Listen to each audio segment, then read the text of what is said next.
Friends, welcome to my YouTube channel. हम यहाँ पर क्लास 8 की मैथ्स एनसीईआरटी कर रहे हैं। इससे पहले हमने 2 चैप्टर कंप्लीट कर लिया है। अब हमारा तीसरा चैप्टर है, चैप्टर नंबर 3, अंडरस्टैंडिंग क्वाड्रिलेटरल्स।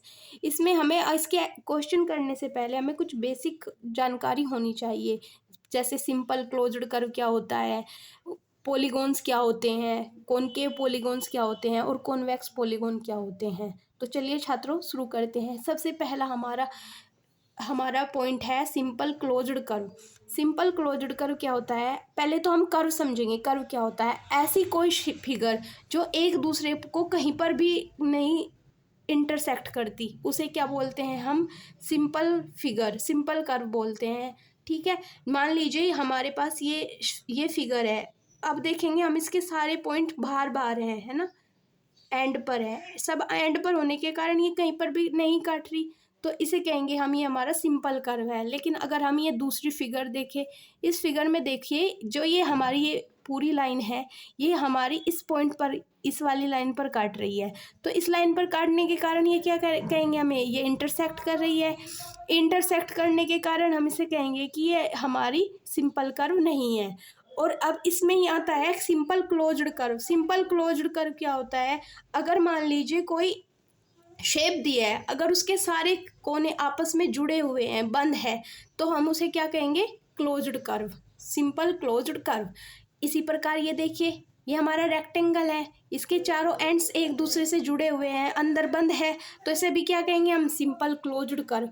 लेकिन ये वाली शेप देखिए, ये वाली शेप क्या है हमारी, ये वाली शेप एक दूसरे, इसके एंड तो इसके भी सब जगह एक दूसरे के आसपास है, लेकिन ये क्या है, तो एक दूसरे को एक काट रही है। जब ये कर्व ही नहीं है तो सिंपल क्लोज कर्व भी नहीं होगा। ठीक है, अब देखिए पॉलीगॉन। पॉलीगॉन क्या होता है, a simple closed curve made of only line segment is called polygon.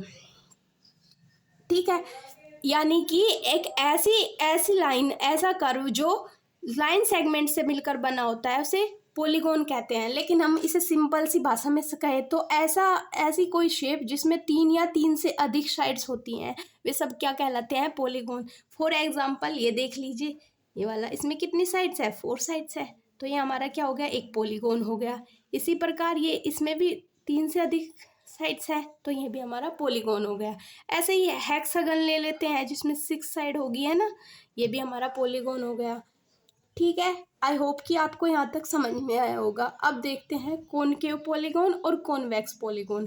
देखिए ये पॉलीगॉन के 2 टाइप हैं, एक कॉन्वेक्स, आपने फिजिक्स में भी कॉनकेव और कॉन्वेक्स पढ़ा होगा, लेकिन ये इसकी प्रॉपर्टी मैथ्स में थोड़ी अलग है। इसमें यहाँ पर क्या कह रहा है कि कॉनकेव पॉलीगॉन, कॉनकेव पॉलीगॉन क्या है, अगर कोई हमें फिगर दी गई है, अगर हम उसमें डायगोनल ड्रा कर रहे हैं, डायगोनल क्या होता है, आपने अपनी पिछली कक्षा में भी पढ़ा होगा कि अगर हम कोई शेप ले लेते हैं, अगर हम उसका एक एंड को दूसरे तिरछे एंड से मिला देते हैं, तो जो ये वाली लाइन ड्रॉ की, ये क्या हो गई, हमारी डायगोनल।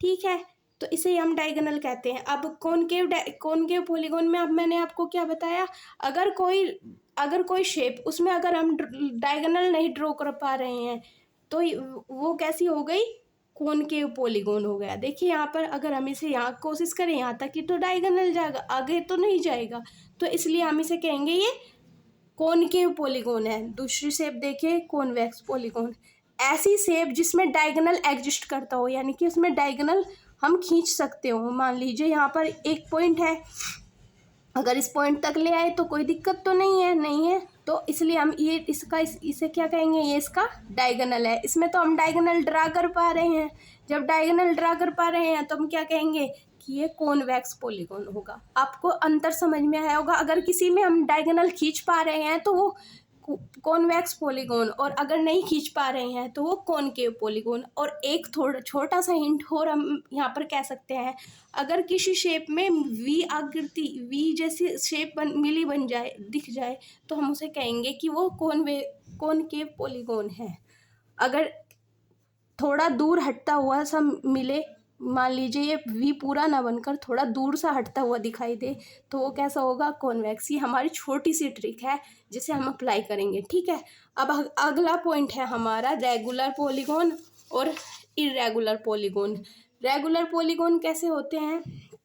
ऐसे पॉलीगॉन्स, अभी तो पिछली स्लाइड में मैंने आपको बताया कि रेगुलर पॉलीगॉन्स क्या होते हैं, जिनकी 3 या 3 से अधिक साइड होती हैं, वे सब पॉलीगॉन कहलाते हैं।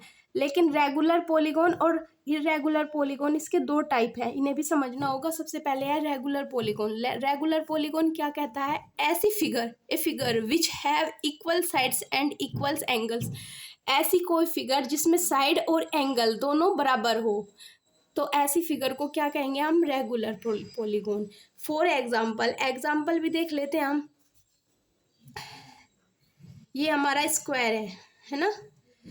आपने पढ़ा होगा कि स्क्वायर की सारी साइड्स इक्वल होती है ना?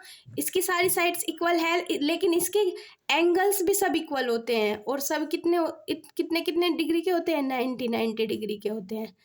तो ये हमारा यहाँ पर सारे एंगल्स भी इक्वल हो गए और सारी साइड्स भी इक्वल हो गई। दोनों प्रॉपर्टी यानी कि इक्वल साइड और इक्वल एंगल, दोनों की प्रॉपर्टी सेटिस्फाई हो गई, तो हम इसे कहेंगे ये रेगुलर पॉलीगॉन है। ठीक है, पॉलीगॉन। इसी प्रकार हम क्या कर सकते हैं? कोई ट्रायंगल ले लेते हैं जिसकी प्रत्येक साइड बराबर हो, यानी कि प्रत्येक जो लाइन सेगमेंट है वो इक्वल हो। देखिए, इसे बोलेंगे इक्विटरल एंगल, इक्विटरल ट्रायंगल। इक्विटरल ट्रायंगल क्यों बोलेंगे इसकी? क्योंकि इसकी सारी साइड इक्वल है। जब इसकी सारी साइड इक्वल है, लेकिन इसका तब फिर इसका सारा एंगल भी तो 60 डिग्री का होगा, क्योंकि इक्विटरल ट्रायंगल में सब सारे जो एंगल्स होते हैं वे इक्वल होते हैं। ठीक है, तो ये भी तो हमारा रेगुलर पॉलीगॉन हो गया, रेगुलर पॉलीगॉन। आई होप कि आपको यहाँ तक समझ में आया होगा, है ना? अब हम देख लेते हैं इर्रेगुलर पॉलीगॉन। इर्रेगुलर पॉलीगॉन कैसा होता है?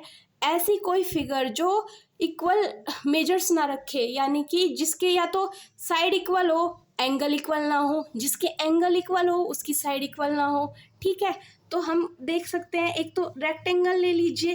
रेक्टेंगल में क्या होता है? इसकी जो लेंथ की साइड है वो दूसरी साइड के बराबर होती है, लेकिन ब्रेथ तो आपस में तो बराबर होती है, लेकिन लेंथ के बराबर तो नहीं होती। तो हम कहेंगे कि ये इसकी साइड्स तो इक्वल है आपस में, लेकिन इसकी दूसरी ब्रेथ इक्वल, दो साइड तो आपस में इक्वल है, लेकिन बाकी की 2 साइड इक्वल नहीं है, तो साइड इज नॉट इक्वल है इसकी। अब इसमें हम इसका एंगल ड्रॉ करें तो प्रत्येक एंगल कितना डिग्री का होता है? रेक्टेंगल में 90 डिग्री का। तो इसके एंगल तो इक्वल हो गए, लेकिन क्या हम इसे रेगुलर कहेंगे? क्यों नहीं, रेगुलर क्यों नहीं कहेंगे? क्योंकि इसकी साइड तो इक्वल हो गई, लेकिन इसके एंगल नॉट इक्वल हो गए। साइड्स तो अनइक्वल हो गई, लेकिन एंगल इसके इक्वल हो गए। ठीक है, आई होप कि यहाँ तक आपको समझ में आया होगा। मैं एक बार फिर इसे रिपीट कर देती हूँ। इर्रेगुलर पॉलीगॉन ऐसे पॉलीगॉन होते हैं जिसकी कोई भी प्रॉपर्टी, मतलब या तो साइड या फिर इक्वल, या तो साइड या फिर इसके एंगल, दोनों में से कोई आपस में इक्वल ना हो। मान लीजिए हमने इसकी 2 साइड ले ली थी यहाँ पर लेंथ में और फिर ब्रेथ में ले ली थी, लेकिन इसकी लेंथ तो आपस में बराबर हो गई, लेकिन ये ब्रेथ के इक्वल तो नहीं हुई, और इसके एंगल तो प्रत्येक 90 डिग्री है। एंगल तो इसके इक्वल हो गए, लेकिन साइड क्या हो गई? अनइक्वल हो गई। साइड अनइक्वल होने के कारण हम इसे कहेंगे कि ये इर्रेगुलर पॉलीगॉन है। इसी प्रकार कोई, अगर हमें मान लीजिए कोई ऐसा कोई वो दे दिया, ट्रेपीजियम दे दिया। ट्रेपीजियम में क्या होती है? इसकी लेंथ ये वाली अलग है, ये वाली अलग है, ये वाली लेकिन इक्वल है, लेकिन फिर भी अगर कोई भी साइड अनइक्वल हो जाती है तो इर्रेगुलर पॉलीगॉन कहलाता है। आई होप कि आप सबको यहाँ तक समझ में आया होगा।